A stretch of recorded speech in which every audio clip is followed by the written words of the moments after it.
today I'm going to give you a bit of a different perspective on the Cowboys game. As you know, I have been doing a lot of traveling for the holiday season, so I didn't actually get to watch that game until New Year's Day. Here is my reaction. Let's get it on.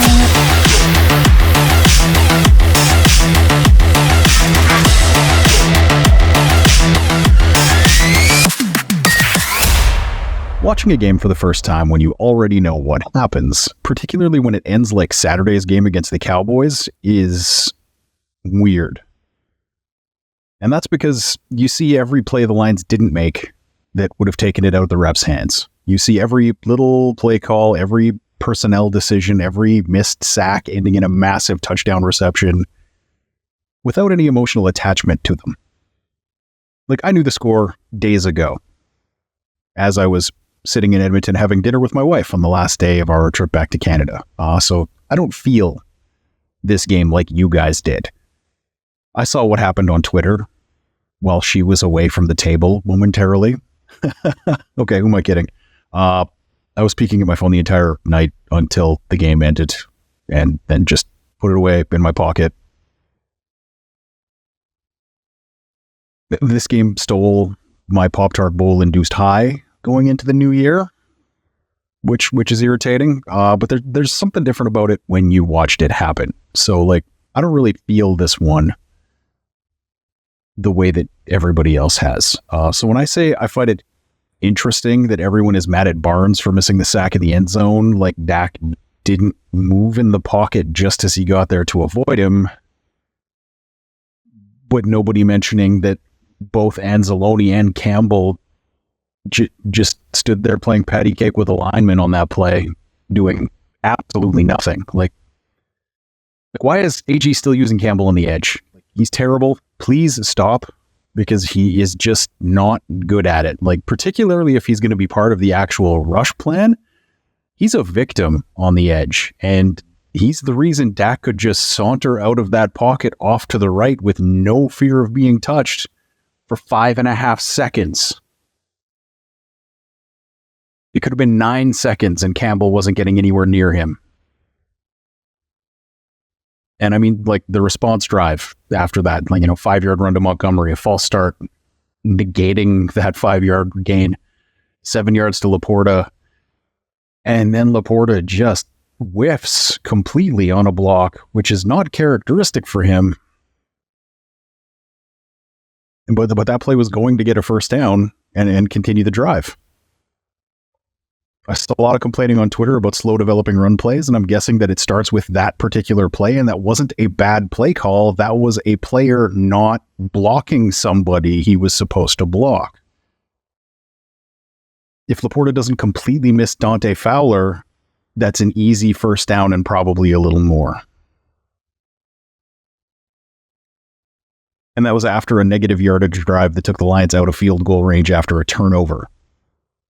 Like, their next drive was a pick on a screen pass to start the second quarter after this. Like, just one thing I want to say, I think the real head coaching candidate on this staff is actually Dave Phipp. Jalen Reeves-Maybin now has a passer rating. That's the kind of innovative thinking I want if I'm a head coach, or looking for a head coach.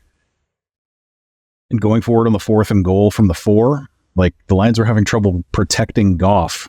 And they called a play that they were going to have to protect Goff while the Cowboys were basically just living in their backfield. Like, pass or run, at that moment, they couldn't block anything. It was a bad call to do that. They should have taken the 3 points. And that's not revisionist history. I've been complaining about not taking early points this entire season because it has cost them multiple games now. Like, I get it, you live by the sword, you die by the sword, but this was the first emotional decision I saw cost this team a game at the end.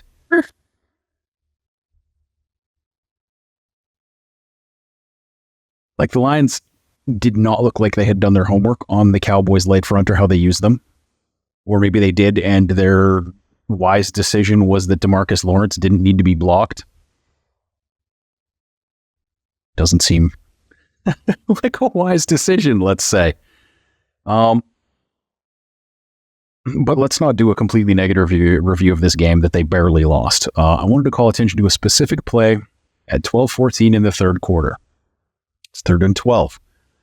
The Lions D-line from left to right is Hutch outside the tackle, the commish on the nose, and Bruce Irvin outside the other tackle, who has now been cut. Okay, we're not going to talk about that right now. They're in a 3-3 alignment, so there's 3 linebackers, 3 linemen. That's what that means. But like both Derek Barnes and Jack Campbell are showing blitz to either side of the commish on the nose. So it's basically the equivalent of a 5-man line. They stunted on both sides, with Hutch and Irvin both rushing the gap to Kaminsky's right. So Hutch comes all the way from the left side to the right of the nose tackle. And it's the kind of thing the Lions have been missing all year without James Houston. Like Irvin went outside, sold an outside rush, then cut in and made the play. They haven't had 2 guys on the field at the same time who could do this at all, at any point, and it worked so well. And now they have cut the guy who it was happening with, hoping that James Houston can come back and be that guy, presumably. Like Irvin hit Dak while he was throwing, but the broadcast focused only on the defended pass on the other end, which was cool. Like, I love Brian Branch. I don't think I've been shy about saying that since draft day, before draft day. But the thing that made the play was Barnes doing the selfless thing that never gets talked about, because he just plowed into the guard and drove that guard into the tackle, opening up space for Irvin and then also Hutch to get through.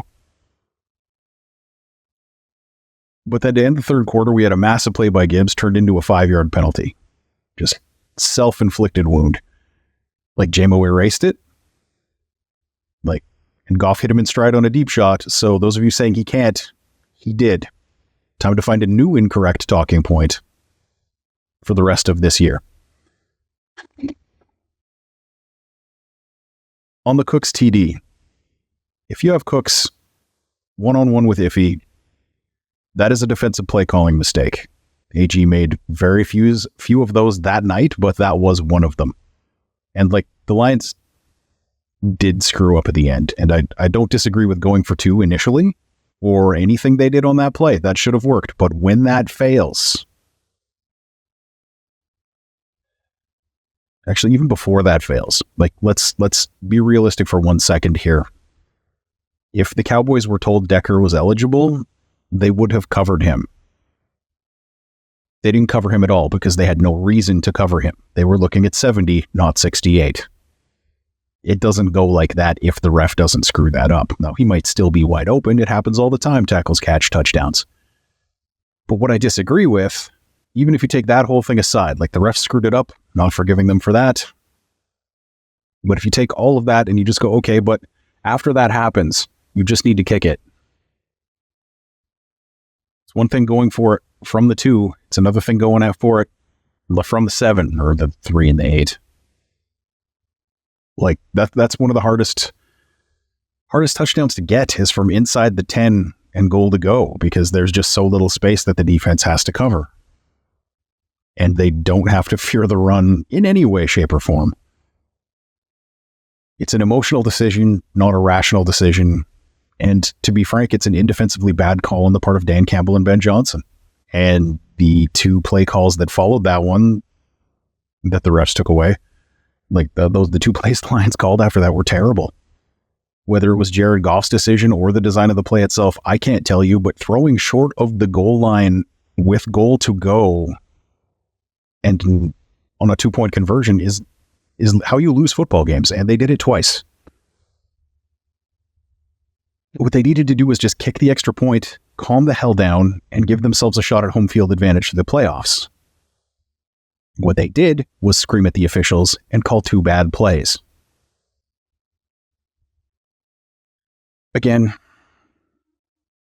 there is no need to be forgiving to the officials here. The officials screwed up. The Lions' reaction to that is the thing that they could control about the situation, and they reacted in a way that will always cause you to lose games.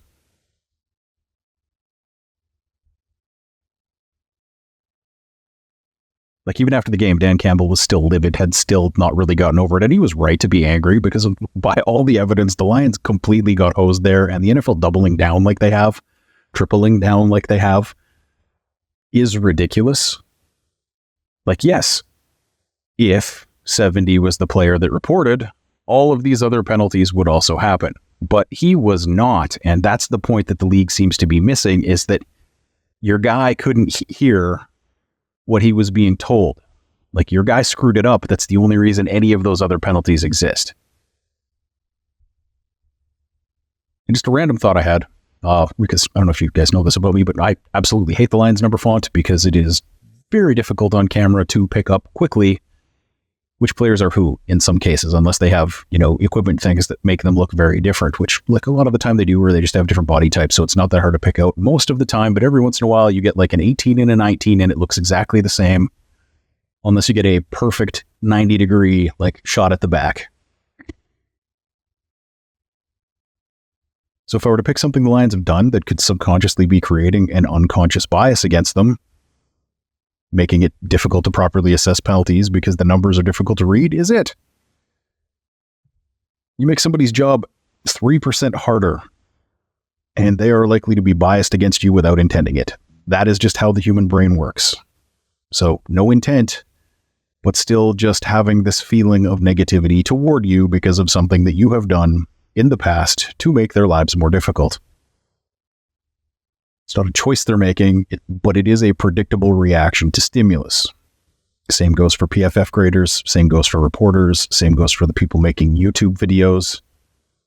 So that's your takeaway from this game, if you have to have one, some people do, is that the Lions need to fix their stupid number font when they change their uniforms if they want to win games like this. And if you think I'm serious, well, then to you, I guess I am, because reality is perception. Tomorrow, we're taking a trip around the division.